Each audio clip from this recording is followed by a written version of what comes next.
Look, I know a lot of people are going to be upset with me saying this, but I have to say it. Shippo is useless, okay?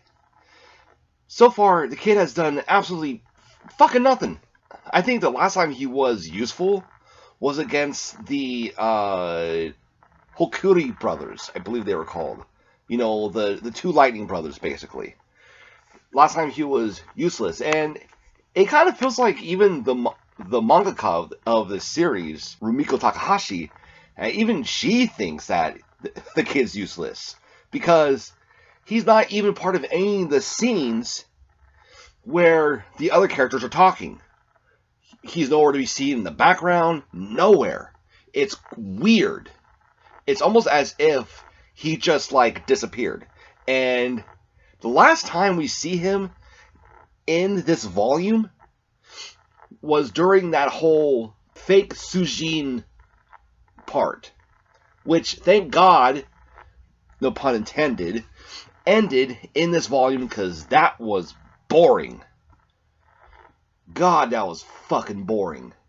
So yeah, that part ended, and how it ended, of course, you know, they get the real water god, they kill the fake water god, and Miroku blackmails like the head villager guy to get like a bunch of money. Essentially, it's like a side quest for an RPG. What it was. It was pointless, and the only good thing about it, and I mentioned this in my last review for Volume 10, was that, you know, it gave characters more time to interact with each other, and it showed us that the Tetsaiga cannot hold up against holy weapons. Now, will we be seeing more holy weapons later on, or is this just a one-time deal with seeing the halberd of McCoy? I believe that's what it was called, the halberd of McCoy. But anyways, so the rest of this volume, we get more focus on Miroku and on Sango. Now, the middle part of the volume is a lot of focus on Miroku, especially concerning his kazan, or, you know, basically the wind tunnel in his hand. Now, as we know that slowly but surely the wind tunnel will start opening up, and one day it will basically kill him. It'll become so powerful that he will be sucked into it, and we do see confirmation of this in a flashback where we get to witness his father succumbing to the curse that is the Kazan. And we also get to meet Miroku's mentor, / I guess you call him a adopted father, Mushin. Now, Miroku goes to this guy because he's the only person that can actually heal his wound. Oh yeah, I forgot to mention, Miroku fights against this praying mantis, fucking yokai that cuts his kazan and basically kind of makes the hole wider. Now, later on, after being deceived and after, you know, learning that Mushin is not actually Mushin, he's being mind controlled by this yokai that's using a pot to mind control him.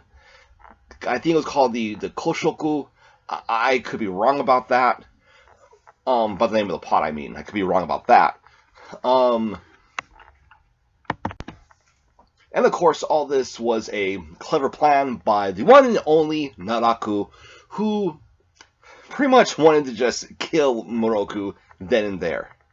So, yeah, but what he didn't perceive was the fact that even though Miroku never told them, Inuyasha and the gang still end up showing up to help out, and Inuyasha, for the first time in the series, demonstrates the same power of the Tetsaiga that his brother Sesshomaru showed us back in, I want to say volume 5 or 6, one of those two, where Sesshomaru demonstrated that the Tetsaiga with one swing could kill hundreds of yokai.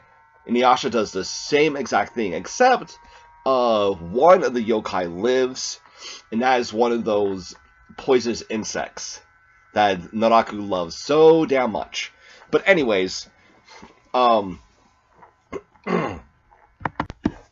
few things to take from this small part is that now we know exactly what happens when the wind tunnel or Kazan curse completes its cycle.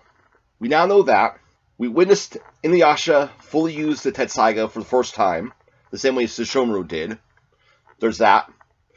We now know that Mushin is Miroku's adopted father, and most likely is the man that taught Miroku a lot of the Hoshin habits.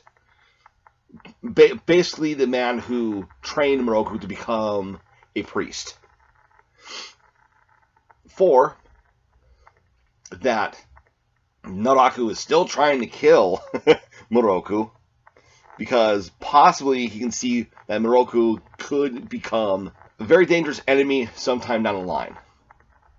But that's only if he can kill Naraku before the curse completes its cycle.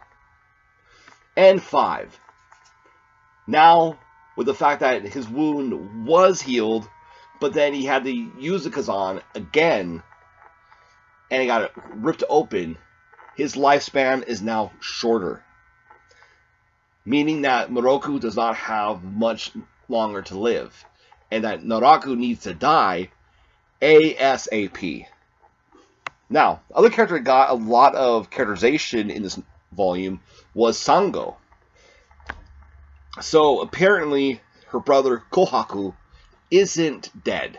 However, he has no memory of her, has no memory of what happened, of how he was being mind controlled, and how he ruthlessly killed his own father and all their friends at Naraku's castle. There is nothing there in the kid's head.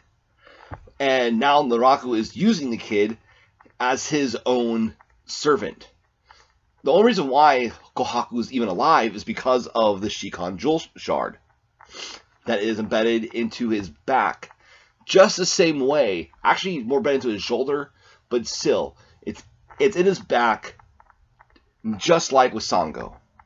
Just like when Naraku put the Jewel Shard inside of Sango to give her enough momentum, enough power to fight and kill Inuyasha. But now, the reason why Naraku, that is trying to get Sango's help is because he basically promised Sango that if Sango could bring him the Tetsaiga, then he'll basically make Kohaku normal again. You can see this conflicting sense of morality within Sango, and it seems the only other person that can actually notice this is Inuyasha. And I think it's because Inuyasha, having a brother himself, would understand kind of where Sango's coming from. But what he finds weird is the fact that, Kohaku doesn't remember Sango at all.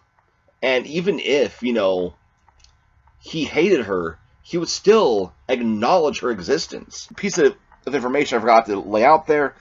Naraku and Sango spoke in secret. Inuyasha saying all this is because it's just what he is basically going off of when they arrive at this village, all dead people, and Kohaku has basically killed everybody. And with that being said, what do you guys think of Inuyasha Volume 11? Let me know in the comments down below. Thank you guys for watching. If you would be so kind to subscribe and give this video a thumbs up. Also, hit that notification icon. That way you will know when I put on another video. And I'm trying to keep a schedule that is having videos come on Saturdays, that being Dorohedoro volume reviews and Buso Renkin volume reviews, and on Sundays with Inuyasha, as this video is, volume reviews, and Jikoku Raku, Hell's Paradise, following reviews. Alright, stay blessed.